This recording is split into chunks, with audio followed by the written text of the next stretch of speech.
जय Hind guys. Now start और next video lecture. अब अपनी कड़ी को हम लोग आगे बढ़ाते हैं। इसके पहले हम लोगों ने standard form of the parabola सीखा कि पैराबोला का स्टैंडर्ड फॉर्म क्या है, उसका इक्वेशन क्या है, कैसे हम निकालते हैं, कैसे फाइंड करते हैं। अब हम लोग सीखने जा रहे हैं कि general equation of the parabola क्या होता है। What is the general equation of the parabola. हम लोग जनरल इक्वेशन किसे कहते हैं। जैसे हमने इसके पहले वीडियो लेक्चर्स में बात डिस्कस किया था कि अगर कोई भी पैराबोला का फोकस एक्सिस पे हो, वर्टेक्स उसका ओरिजिन पे हो जाए तो वो स्टैंडर्ड फॉर्म कहा जाता है। अच्छा, स्टैंडर्ड फॉर्म नहीं है, मतलब जनरल वर्टेक्स वहाँ ना हो, फोकस वहाँ ना हो, वो कहीं भी हो एक्स वाई प्लेन में, तो this is the known as the general. तो जनरल की मीनिंग है कि वर्टेक्स ओरिजिन पे ना हो, ओरिजिन के अलावा कहीं अन्य जगह हो। दूसरी बात है कि उसकी एक्सिस कोई भी स्ट्रेट लाइन हो जाए, डायरेक्ट्रिक्स हमारा general equation of the line हो जाए, तो ये जो फॉर्मेशंस बनेगा वो हमारा स्टैंडर्ड फॉर्म ऑफ पैराबोला ना हो करके general form of the parabola हो जाएगा। तो now let us start here. General equation of the parabola या general form, general form of parabola और general equation of the parabola, बात एक ही है। जनरल इक्वेशन ऑफ पैराबोला यानी अब हम उस पैराबोला की बात करने जा रहे हैं जिसका वर्टेक्स ओरिजिन पे नहीं है और उसका फोकस भी हमारा किसी एक्सिस पे नहीं है। तो लेट फोकस एस लिखें या एफ लिखें, बात एक ही है। एच के ये है, let focus h k and equation of directrix be a x plus b y plus c is equal to 0। मतलब ये है कि हमें उस पैराबोला की तलाश करनी है। अब हम उस पैराबोला के तलाश में हैं जिसका फोकस एच के है और directrix, this is the general equation of the straight line, और उसका जो फोकस है उसका कोऑर्डिनेट एच और के है, और एच के कहीं भी हो सकता है एक्स वाई प्लेन में। तो अगर इसका थोड़ा एक रफ स्केच आइडिया की हम बात करें, हालांकि ये नहीं कि मैं जो फिगर बना रहा हूँ वही है, बट एक this is the rough sketch idea of this construction, कि इस कंस्ट्रक्शंस की जो बात होगी, जैसे हम ये पैराबोला ऐसा ले लें, दिस ये इसकी एक्सिस हो जाए, यहाँ जो फोकस है उसका कोऑर्डिनेट एच के हो जाए। अच्छा, ये एच के यहाँ यहाँ यहाँ कहीं भी हो सकता है, और ये मेरी इसकी डायरेक्ट्रिक्स हो गई। दिस डायरेक्ट्रिक्स होता है क्या कि एक्सिस के परपेंडिकुलर होता है। ये इसका हमारा थोड़ा ऐसे बना है ना, दिस इज द ये कुछ ऐसा ये इसका वर्टेक्स हो गया, और डायरेक्ट्रिक्स का इक्वेशन हमारा a x plus b y plus c is equal to 0 है। तो चलते हैं, देखते हैं, बस वही पुरानी बातें, वही पुराने कंसेप्ट यहाँ कैसे निकालते हैं इक्वेशन ऑफ द पैराबोला। अब आपका फोकस का कोऑर्डिनेट यहाँ पता है। अब इस जो पाथ बन रहा है, इस पाथ पर कोई भी एक जनरल पॉइंट आप एक्स वाई ले लीजिए। इस पॉइंट से इस फोकस की डिस्टेंस और इस पॉइंट से डायरेक्ट्रिक्स पर डाला गया लंब, मतलब परपेंडिकुलर, ये डिस्टेंस और ये डिस्टेंस जब सेम होती है तब कहते हैं कि वो जो मूविंग जो पॉइंट है, जो गमन पॉइंट है, उसका जो फॉर्मेशन होगा वो पैराबोला होगा। अच्छा, अभी स्टूडेंट्स यहाँ जो लिसनर है मत ध्यान देना कि ये डिस्टेंस छोटी है, डिस्टेंस बड़ी, बट ये रफ स्केच आइडिया है। हम मतलब उस पैराबोला की तलाश करने जा रहे हैं जहाँ उसका ये जो फोकस है वो जनरल पॉइंट है और डायरेक्ट्रिक्स हमारा general equation of the straight line है। तो अब सीधे अगर मैं यहाँ लिखूँ तो कोई अतिशयोक्ति नहीं होगी, सीधे सपाट लहजों में क्या, बाय डिफिनीशन ऑफ, अब जो भी कुछ मैं करने जा रहा हूँ वो तो बाय डिफिनीशन ऑफ पैराबोला ही करने जा रहा हूँ। तो बाय डिफिनीशन ऑफ पैराबोला क्या होगा, व्हाट, तो ये लेट कर लें, let p x y be any point on parabola.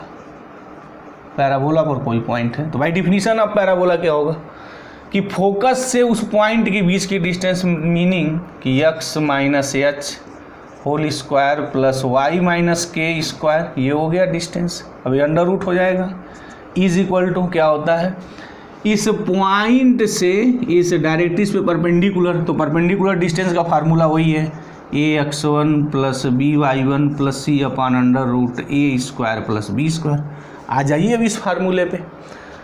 तो पॉइंट वहाँ x1 y1 की जगह xy है, ab की जगह ab ऑलरेडी है, सब कुछ वही है। तो ये हो जाएगा ax plus by plus c upon under root a square plus b square. अब अंडर रूट हटाने के लिए क्या करेंगे, स्क्वायरिंग ऑन बोथ साइड का आप स्क्वायर कर दीजिए, स्क्वायरिंग लिख देना है, स्क्वायरिंग ऑन बोथ साइड्स। तो क्या होगा, ये हो जाएगा x स्क्वायर, राइट तोड़ भी दे रहे हैं, plus h square minus 2xh plus y square plus k square minus 2ky। अब यहाँ इसका मल्टीप्लिकेशन होगा तो ये हो जाएगा a square plus b square is equal to ax plus by plus c का होल स्क्वायर। अच्छा, अगर इसका स्क्वायर अगर हम तोड़ दें यहाँ तो फिर इसका स्क्वायर टूटने पे क्या आएगा, a square x square plus b square y square plus c square plus 2abxy ये हो जाएगा, प्लस इसका मल्टीप्लिकेशन अगर करेंगे तो 2acx हो जाएगा, प्लस इसका मल्टीप्लिकेशन करेंगे 2byc हो जाएगा। यही तो होगा। जैसे अगर हम a प्लस बी प्लस सी का स्क्वायर अगर करते हैं तो इसके एक ब्रैकेट में लिख लें तो a plus b square plus c square plus 2a plus b into c, ये हो गया। अब इसके स्क्वायर अगर तोड़ दें तो a square plus b square plus c square plus 2ab plus 2ac plus 2bc, वही बात यहाँ लिखी गई है। ये 3 टर्म्स का स्क्वायर कैसे निकालते हैं, बाय दिस। अच्छा, अगर मैं इसको तोड़ दूँ, अब यहाँ देखिए a स्क्वायर बी स्क्वायर से मल्टीप्लाई कर दूँ और थोड़ा सिस्टमेटिक क्रम में लिखूँ x पावर और y के पावर में, तो ये हो जाएगा a square plus b square x square plus a square plus b square ये y स्क्वायर, ये हो गया। और नेक्स्ट हमारा यहाँ जो टर्म है ax का है, उसके बाद y का है, उसके बाद कांस्टेंट टर्म है, तो x वाले टर्म हो जाएंगे minus 2xh minus 2ky this, और इसका भी मल्टीप्लिकेशन तो माइनस के साथ अगर कॉमन कर लें तो ये हो गया, और यहाँ a square plus b square this. उसके बाद कांस्टेंट टर्म हमारा एच स्क्वायर के स्क्वायर का मल्टीप्लिकेशन जब होगा तो a square plus b square and h square plus k square is equal to, अब ये टर्म थोड़ा उतार लें तो थोड़ा अच्छा हो जाएगा। कैसे कट पीट होगा थोड़ी बात समझ में आ जाएगी। Plus 2abxy plus 2acx plus 2byc, ये हो गया पूरा। इसका बकिया उधेड़ने के बाद, पोस्टमार्टम करने के बाद ये सारी चीज़ें आ गई। अब देखते हैं क्या क्या कैंसिल हो जाएगा, तो उनको काट दिया जाए।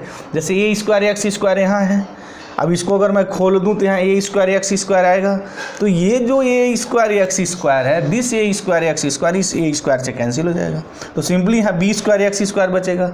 सिमिलरली अगर मैं y वाला टर्म देखूँ तो b स्क्वायर वाई स्क्वायर है, तो ये b स्क्वायर कैंसिल हो जाएगा, इधर आएगा तो माइनस हो जाएगा। और बाकी कोई चीज़ कैंसिल हो गया या नहीं तो बात फर्दर वे देखेंगे। अब देख लेते हैं, तो एक्स स्क्वायर वाले टर्म्स मेरे क्या बचे, वाई स्क्वायर वाले टर्म क्या बचे, और ए बी एक्स वाई वाले टर्म क्या बचे, थोड़ा उनको मैं एक साथ करने जा रहा हूँ। तो दिस इज़ द प्रोसेस, यानी सिस्टमेटिक, ये सिस्टमेटिक प्रोसेस है। एक्स स्क्वायर लिखें, वाई स्क्वायर लिखें, फिर एक्स लिखें, फिर वाई लिखें, फिर कांस्टेंट टर्म लिखें। तो ये थोड़ा इक्वेशन का एक सजाया रूप है, ऐसे लिखा जाना चाहिए और लिखते भी रहते हैं हम लोग। तो लिखें तो एक्स स्क्वायर देखें क्या आएगा, सिंपली आ गया यहाँ बी स्क्वायर एक्स स्क्वायर, ये हो गया, प्लस ए स्क्वायर वाई स्क्वायर आ गया एस। अब उसके बाद एक्स वाई वाले टर्म देख लें, तो एक्स वाई वाला टर्म सिंपली यहाँ एक ही है और कहीं एक्स वाई एक साथ आया नहीं है, तो वो हो जाएगा माइनस 2abxy, ये हो गया। अब प्लस एक्स मैं कॉमन करने जा रहा हूँ, खींच लूँ एक्स कॉमन, तो देख लें एक्स कहाँ कहाँ है। एक्स की तलाश एक यहाँ है, दिस ये मिलेगा। उसके बाद एक एक्स यहाँ आ जाएगा और तो कहीं एक्स दिखाई नहीं दे रहा है, तो चलते हैं। अब इसका मल्टीप्लिकेशन ए स्क्वायर बी स्क्वायर के साथ होना है, तो क्या हो जाएगा माइनस 2h का मल्टीप्लिकेशन यहाँ हो जाएगा तो -2ha² और -2hb² ये हो गया। अब और उसको इधर ले आए x को तो -2ac हो जाएगा। x तो मैंने खींच के बाहर ही कर लिया है तो ये हो गया। और तो कहीं x मिलना नहीं है, देख लें। चलिए अगर कहीं मिला जाएगा तो बाद में भी देख लिया जाएगा, क्या करना है, यही है x का। चलिए दिस x। अब प्लस y देख लीजिए टर्म कहाँ कहाँ है, खोज लीजिए भाई, कहीं इधर उधर ना हो जाए। तो y का टर्म जो मेरा मिलेगा, अब यहाँ से मिलेगा, अब अभी तो निगेटिव साइन है तो मल्टीप्लाई अगर मैं करूँ तो -2ka² -2k this is the your b², ये आ जाएगा।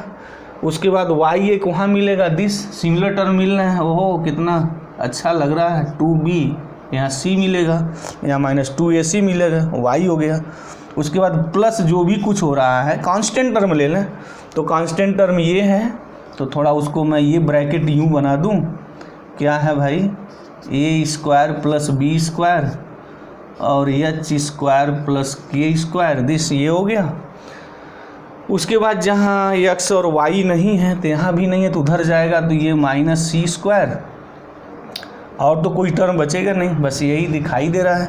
बाकी टर्म तो हम लोगों ने लिख लिया है, यहाँ तो मिलना नहीं है, यहाँ ऑलरेडी x² y² के टर्म है, कोई बात नहीं। अच्छा यहाँ x और y दोनों हैं, यहाँ कांस्टेंट है तो ऑलरेडी ये लिखा गया, और इधर कांस्टेंट ये है और बाकी कोई कांस्टेंट तो है नहीं, तो बात हो गई मेरी यहाँ। मतलब कांस्टेंट मेरा यहाँ ये कांस्टेंट है, ये कांस्टेंट है, और तो कोई कांस्टेंट है नहीं, तो हो गई बात। अब थोड़ा इसको मैं अब समराइज कर दूं लास्ट में। अब यहाँ अगर देखा जाए तो this equation is the square of what, bx - ay का होल स्क्वायर। अच्छा यहाँ जो बिगिनर स्टूडेंट है गलती मत बैठे, मतलब समझने की गलती नहीं होनी चाहिए। ये bx - ay का होल स्क्वायर लिख सकते हैं, ay - bx का होल स्क्वायर भी लिख सकते हैं। x - y का होल स्क्वायर लिखा है या y - x का होल स्क्वायर लिखा, बात एक होती है, उसमें कोई डिफरेंस नहीं होता है। तो अगर कोई bx - ay का होल स्क्वायर लिखा है तो वो भी सही है, और कोई ay - bx का होल स्क्वायर लिखता है तो वो भी सही है, तो वो कन्फ्यूजन्स नहीं होना चाहिए। दोनों में से कोई एक लिख दीजिए, बहरहाल मैंने इसको लिख दिया है। और उसके बाद जो मेरे टर्म्स हैं वो क्या मिले हैं, प्लस x मिला है। अच्छा ये कोई कांस्टेंट है, मैं यहाँ 2 खींच के मैं बाहर कर सकता हूँ, तो उसको जो थोड़ा लिखा जाता है मैंने यहाँ 2gx लिख दिया, जैसे लिखा जाता है, लिखने की जो परिपाटी रही है 2gx हो गया। अब यहाँ मैं 2 कॉमन खींच लूँ, जो भी आए ये कांस्टेंट, प्लस 2fy हो गया। मतलब इस पूरे कांस्टेंट को मैंने 2f कह दिया, इस पूरे कांस्टेंट को मैंने यहाँ 2g कह दिया, 2g = दिस मच। और जो यहाँ बचा है उसको मैं कोई नामकरण संस्कार यहाँ कर दूँ, 2gx + 2fy प्लस यहाँ थोड़ा कैपिटल C लिख दिया, और इसका नामकरण संस्कार हमने कैपिटल C कर दिया, = 0। तो this is the general equation of the parabola. तो क्या आया मेरा general equation of the parabola, थोड़ा उसकी बात अब कर ले, अब लिख लें। ये तो फाइनल टच हो गया मेरा।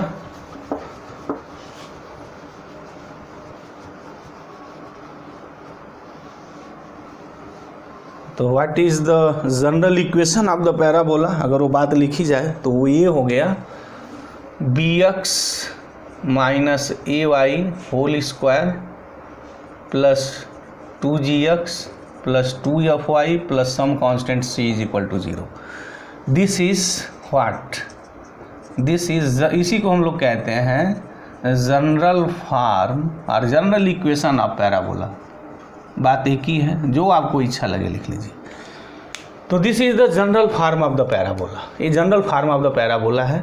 तो इसमें हम लोग क्या देख रहे हैं कि एक्स वाई में क्वाड्रेटिक है, साथ साथ एक और भी बड़ी मार्केबल बात है यहाँ कि जो second degree equation parabola represent तब करेगा जब एक्स वाई में जो है ना हमारा स्क्वायर बन जाना चाहिए। जैसे ये जो x² आएगा, y² आएगा, वो मेरे एक्स वाई में मतलब परफेक्ट स्क्वायर बन जाएंगे, तो definitely this represent a parabola.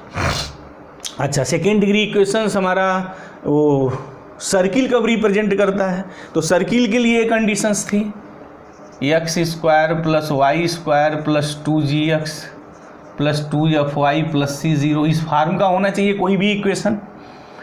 लेकिन यहाँ और यहाँ में अगर अंतर देखें तो कोई ज़रूरी नहीं है x और y में परफेक्ट स्क्वायर ही हो जाए मेरा। यहाँ ये था कि x² y² कोफिशिएंट सेम होना चाहिए, और एक साथ साथ कंडीशन ये है कि g² plus f² minus c ये ग्रेटर देन 0 होना चाहिए। क्योंकि ये जो मेरा रेडियस रिप्रेजेंट करता है और वो ग्रेटर देन 0, मतलब ये equation with that conditions represent a circle. अगर ये कंडीशंस नहीं थे सर्किल रिप्रेजेंट करेगा या नहीं, बात मैं दावे के साथ नहीं कह सकता हूँ, बट अगर ये इक्वेशन है साथ साथ ये कंडीशंस गिवन है तो definitely this represent a circle. तो ये always represent a parabola and this is the general equation of the parabola. इस पैराबोला में क्या है, एच के उसका फोकस का कोऑर्डिनेट है और a x plus b y plus c is equal to 0, this is the equation of the directrix. ये डायरेक्ट्रिक्स का इक्वेशन है। तो मुझे उम्मीद है कि जो पैराबोला का स्टैंडर्ड इक्वेशंस था ये बात समझ में आ गई। हम लोग कुछ क्वेश्चंस को यहाँ पिकअप करेंगे, how can you solve some questions on the parabola. तो चलते हैं, थोड़ा हम स्टार्ट करते हैं इजी टू कॉम्प्लेक्स क्वेश्चन की ओर मूव करेंगे। कैसे क्वेश्चन इसमें आते हैं, जैसे मान लीजिए कि कोई पैराबोला का इक्वेशन दिया है, तो पैराबोला में मेन चीज़ है क्या, what is the main things in the parabola. पहला हमारा है फोकस है, दूसरा डायरेक्ट्रिक्स है, तीसरा वर्टेक्स है और चौथा एक्सिस है। बस अगर कोई पैराबोला की बात कहता है तो वो इन चारों से ही मतलब रखता है, या पैराबोला का अगर किसी भी स्तर का अगर क्वेश्चन बनता है तो इन चारों में से घूम के ही बनेगा। तो थोड़ी प्रैक्टिस हो जाए कि इन चारों को हम कैसे फाइंड करेंगे। जैसे क्वेश्चन एक मैं यहाँ लिखूँ, अगर ओनली फॉर प्रैक्टिस, क्वेश्चन ये है कि फाइंड, पहले मैंने वर्टेक्स की बात कर दी, उसके बाद मैंने यहाँ फोकस की बात कर दी और डायरेक्ट्रिक्स की बात कर दी एंड एक्सिस की बात कर दी, एक्सिस ऑफ पैराबोला। और इस parabola y square is equal to 12x मैंने लिख दिया दिस। अब क्या करना है, अगर इक्वेशंस दिया है तो पैराबोला है या नहीं, पहली बात तो पैराबोला होने के लिए क्या है, जो स्टैंडर्ड फॉर्म है वो ये है, y square is equal to 4ax और ये प्लस माइनस है, और दूसरा है कि x square is equal two plus minus 4ay, ये है मेरे। तो पहले ये पता करिए कि उसमें कौन सा फार्म दिया हुआ है। तो definitely y square is equal to 4ax के फार्म का है, तो ये तो गिवन है, दिस इज़ द गिवन। और वी नो दैट, हम क्या जानते हैं, इस फार्म का जो पैराबोला है वो ये है, y square is equal to 4ax। तो जो गिवन है उसका नामकरण संस्कार 1 और जो फार्म का है उसी फार्म का वो 2। अब 1 और 2 को कंपेरिजन करिए फ्रॉम 1 एंड 2, देखिए क्या क्या मिलता है फ्रॉम 1 एंड 2। 4a की जो वैल्यू आएगी वो 12 हो गई, दिस इम्प्लाइज a 3 हो गया s। और इस केस में जो फोकस है वो साथ साथ लिखते भी रहिए, फोकस हमारा जो है उसका कोऑर्डिनेट a0 है, तो यहाँ जो फोकस का कोऑर्डिनेट होगा वो 30 हो गया s, ये हो गया। दूसरा, इस पैराबोला में जो मेरी वर्टेक्स है वो वर्टेक्स क्या है, वर्टेक्स 0 0 है। तो फिर ये पैराबोला इस फार्म का है तो डेफिनेटली इसका वर्टेक्स हो जाएगा, वो निकालने की ज़रूरत नहीं। अच्छा, एक्सिस क्या होती है, एक्सिस सीधे पता है, वो इस पैराबोला की एक्स एक्सिस होती है, तो इस पैराबोला की भी एक्सिस एक्स एक्सिस होगी। अब डायरेक्ट्रिक्स का इक्वेशन क्या होता है, डायरेक्ट्रिक्स का equations we know that for this parabola x plus a is equal to 0 और यहाँ a कितना है 3, तो x plus 3 is equal to 0, ये हो गया मेरा। अच्छा, अगर कंस्ट्रक्शंस की बात की जाए तो इसके कंस्ट्रक्शंस में कैसा आएगा, वर्टेक्स 0 0 हो गया, यहाँ आ गया वर्टेक्स, ठीक है। डायरेक्ट्रिक्स हो गई x प्लस 3 0, तो x इज इक्वल टू -3, ये पैराबोला ऐसा बनेगा ऐसा, और x एक्सिस पे हमारा हो गया 3 0, ये इसका फोकस हो गया। ओरिजिन पे इसका वर्टेक्स हो गया, this is the focus here. कुछ लोग एफ से लिखते हैं, कुछ लोग एस से लिखते हैं, तब किसी से भी लिखते रहिए, हम एफ भी लिखेंगे एस भी लिखेंगे, कोई फ़र्क नहीं पड़ता है। तो अब ऐसे क्वेश्चंस की आप प्रैक्टिस कर लें कैसे निकालेंगे। इसके बाद हम नेक्स्ट कुछ और टेक्निकल क्वेश्चंस लेंगे, और पैराबोला में भी क्या टूल्स मेरे बचे हैं, जैसे लेटस रिक्टम बचा है कि लेटस रिक्टम क्या होता है, कार्ड ऑफ पैराबोला क्या होता है, this is the very important things in the board of the parabola, उसके बारे में भी हम लोग डिस्कस करेंगे। तो मुझे उम्मीद है कि ये जो वीडियो लेक्चर्स था इस टॉपिक्स पे कि what is the general equation of the parabola, बिल्कुल क्लियर हो गया होगा, कहीं कोई प्रॉब्लम नहीं रही होगी। अगर कोई प्रॉब्लम है तो आप कमेंट बॉक्स में जाइए, और कमेंट बॉक्स में जाने के बाद आप कमेंट करिए, डेफिनेटली हम उसका पूरा जवाब देंगे। और मुझे उम्मीद है आप कमेंट बॉक्स में ज़रूर कमेंट करेंगे कि क्या समझ में आया, क्या नहीं समझ में आया, क्या प्रॉब्लम है। उस प्रॉब्लम को दूर करने के लिए डेफिनेटली आप कमेंट बॉक्स में जा करके अपनी प्रॉब्लम को लिखिए, उस प्रॉब्लम को हम पूर्णतः सॉल्व करेंगे। तो thank you very much guys, जय हिंद।